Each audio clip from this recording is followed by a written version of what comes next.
ज्या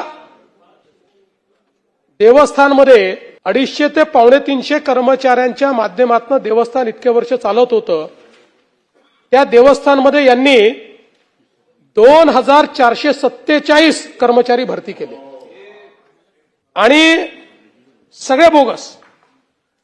देवस्थानच्या रुग्णालयामध्ये 327 कर्मचारी कार्यरत असल्याचं दाखवलं आणि तपासणी केली तर रुग्णालयात एकही रुग्ण नव्हता. 15 खाटा, 80 वैद्यकीय आणि 247 अकुशल कर्मचारी असं या ठिकाणी दाखवलं. या ठिकाणी केवळ 4 डॉक्टर आणि 9 कर्मचारी हजर होते. या ठिकाणी रुग्णालयामध्ये कोणची मोठी बाग आढळून आली नाही, पण नसलेल्या बागेकरता देखरेखीकरता 80 कर्मचारी दाखवण्यात आले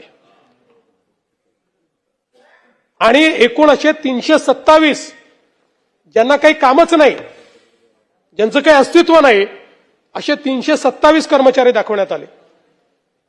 आता भक्त निवास जो आहे त्यामध्ये 109 खोल्या आहेत आणि या 109 खोल्याकरता 200 कर्मचारी कार्यरत आहे असं दाखवण्यात आलं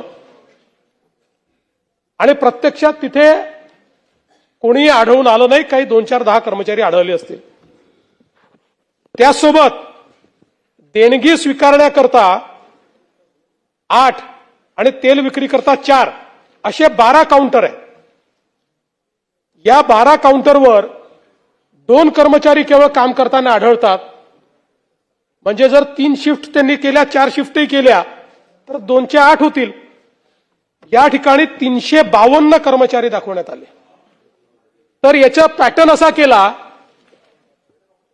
की कार्यकर्त्यांनाच खाती उघडायला लावली आणि आपल्या हे जे काही मंदिर आहे, मंदिराच्या अकाउंटमधनं दर महिन्याला त्यांच्या अकाउंटला पैसे जातात परस्पर पगार म्हणून, आणि ते कुठेही अस्तित्वात नाही आहेत. की एक ओरिजिनल ऍप आणि 2-3 नकली ऍप तयार करायचे आणि मग पूजेचे पैसे वगैरे त्या नकली ऍपवर स्वीकारायचे. हेही या ठिकाणी निदर्शनास आलेलं आहे. हे जे काही भ्रष्टाचार केलेला आहे, या भ्रष्टाचारांना, जे देवाच्या नावाने भ्रष्टाचार करतात त्या भ्रष्टाचारांना त्या ठिकाणी त्यांची जागा दाखवणं हे गरजेचं आहे आणि म्हणून ती कारवाई आधी केली जाईल.